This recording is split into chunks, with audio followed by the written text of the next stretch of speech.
તો તણાવની સ્થિતિ વચ્ચે ઇન્ડિયન ઓઇલનું મોટું નિવેદન સામે આવ્યું છે। ગભરાઈને વધુ ઈંધણ ખરીદવાની જરૂર નથી તેવું તેમણે કહ્યું। તમામ આઉટલેટ પર ઈંધણ ઉપલબ્ધ છે।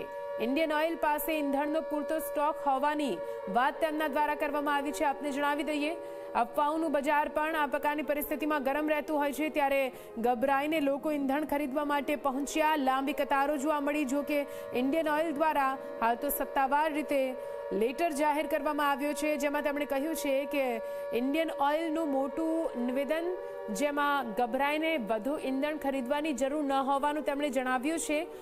તમામ આઉટલેટ પર પૂરતું ઈંધણ ઉપલબ્ધ રહેશે, પૂરતો સ્ટોક રહેશે, તે પ્રકારનું નિવેદન ઇન્ડિયન ઓઇલ દ્વારા આપવામાં આવ્યું છે।